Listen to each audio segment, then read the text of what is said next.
Chapter 10 is called Fancy Playing, Developing Flair and Speed. So, this chapter, as its title, is about some specific techniques to add, like, some extra, some like flourishes or style to your playing, and also about, it's not a very unified chapter. He starts off by saying, like, you should develop your own playing style. So, different people who play the harmonica either play on one harmonica and play in all the keys, or have a couple keys and a couple positions they play on those harmonicas. Or, have each of the 12 harmonicas.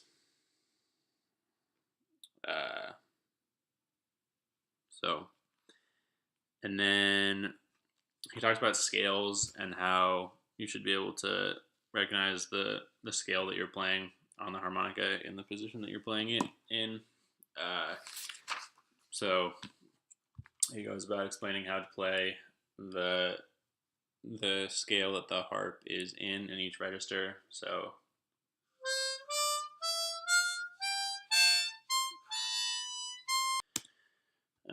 just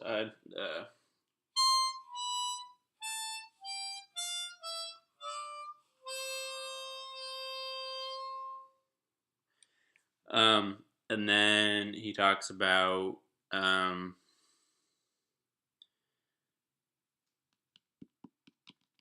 well, he talks about a little bit about how generally scales are played in like adjacent notes you play in melodies are oftentimes the notes of chords. So chords are often used as the foundation of melodies, and then you can add extra notes within that melody on top of the chord, and depending, and as basis for like resolution to the home note or a chord, and kind of creating tension with that interplay. So then he just has some exercises that you just work through, and then you can get kind of a better sense of the scales themselves, and then also can learn how to play them faster. So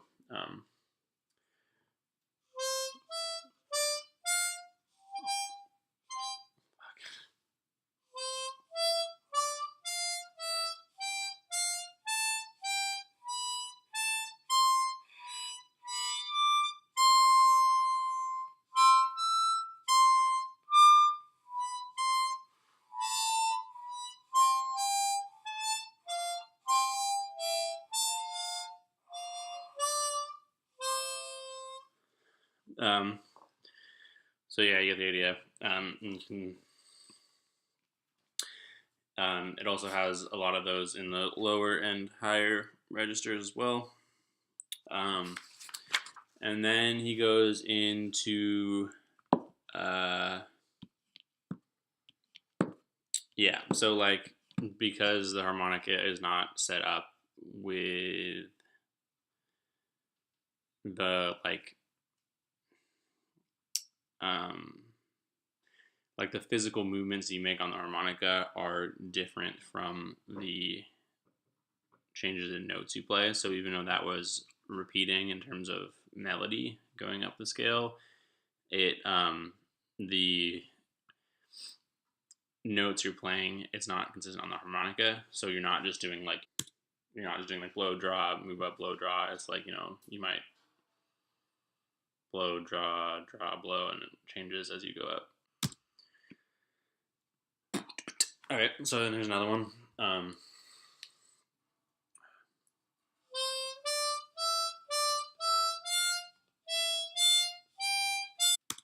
Just dive in the middle of doing that.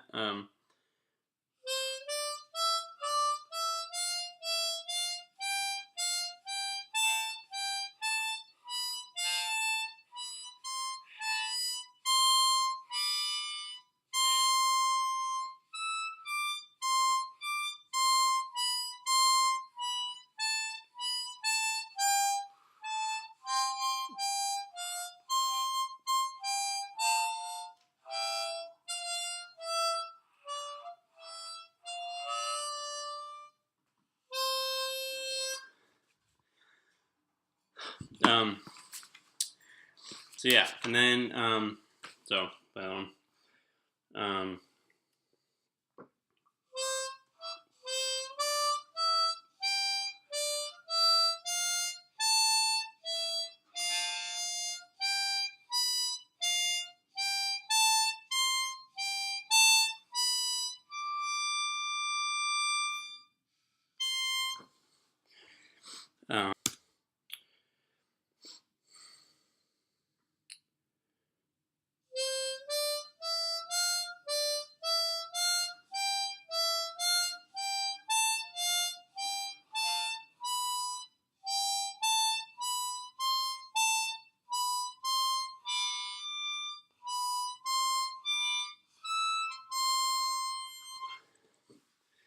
So again, those are just playing are used to just familiarize yourself with the actual scales that are being played.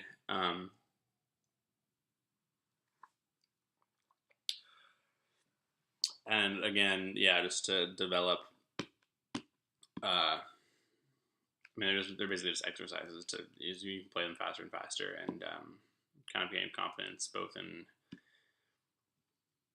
being able to hear kind of what you want,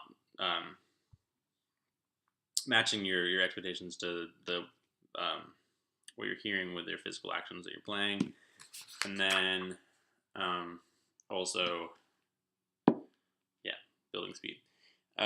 So then he talks about a little bit more like theory stuff about 1, 3, and 5. Making up your traditional triad kind of chord, and how like the root note, the 1 is going to be have those 3 notes are going to like give resolution, and especially with the 1 and the 5, and then to a little bit of extra on the 3. And oftentimes melodies are kind of working towards those notes. So then he has you play through the chords twice, the scales twice again with on different resolution notes. I guess I can. So this is just the first example is just with the resolution or the ends of measures on notes that will give resolution. So it's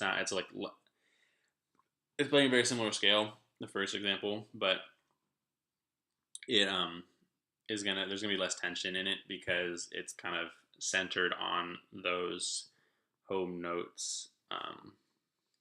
So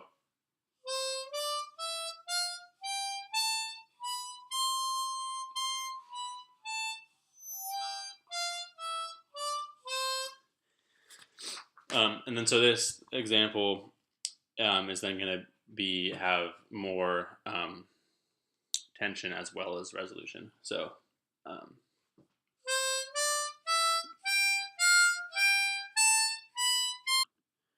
yeah, video wasn't recording. I don't know how much I got cut off.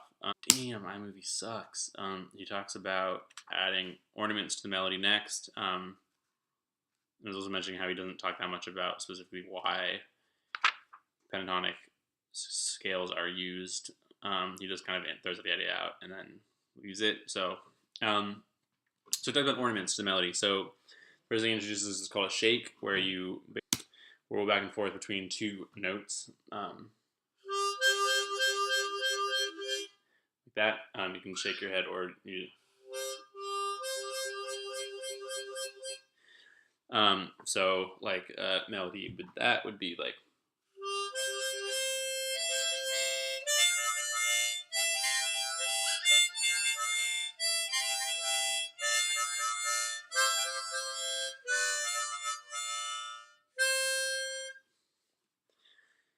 And then he talks about rips, boings, and fall offs, which are basically where you just like either are playing a note and then like slide away from it really quickly, like, or you like slide into a note. So like, and so when you lead into a note,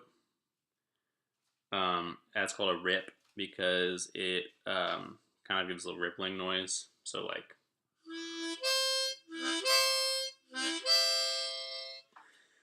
and then a boing is when you go up afterwards, so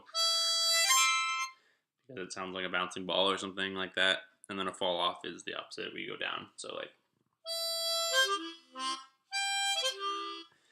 um, like that. He doesn't really give any. He might later, but he doesn't really give any like examples of those in the context of a song or melody. He just kind of introduces them. I guess you can. That's kind of developing your own style of playing is like where you would include those or when. Just something at your disposal. And then in a similar vein, he gives the idea of grace notes, which is just like you fall like lead into a note with another note really quickly. So like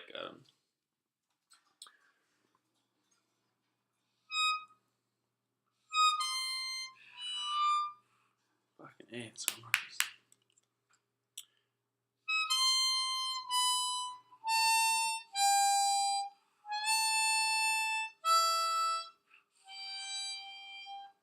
So that like that first little or like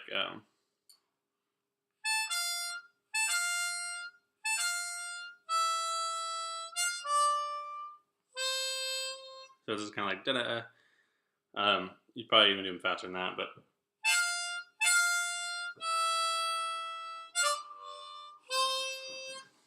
so they just add a little bit of pizzazz to your playing. And then lastly in the chapter he talks about how to play faster, and these are just mostly like he gives a lot of just like unnecessary metaphors. He says learning to play the harmonica fast is a little bit like learning to talk. Learning the harmonica fast is also like cutting a pathway through thick brush. And when you learn to play harmonica, you're cutting new neural pathways in your brain. So, I mean, he doesn't really give that many tangible ideas. He just says, like, know well what you're playing. Both in terms of the action you need to take physically to get there, and also have a good sense of what you want to sound like, or what the song that you're trying to learn does sound like. And then he suggests starting slow and speeding up. And he suggests learning small chunks and then, mastering that little chunk and then moving on rather than trying to like play the whole song through every time. You like just take a couple measures and then learn that well. And then, build up that. So you think in large units, but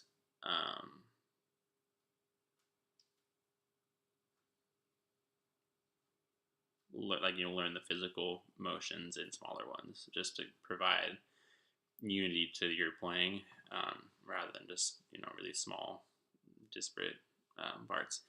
So yeah, that's and chapter 11 is next, and it's called Mastering New Songs. So it also has no harmonica playing in it. Yeah.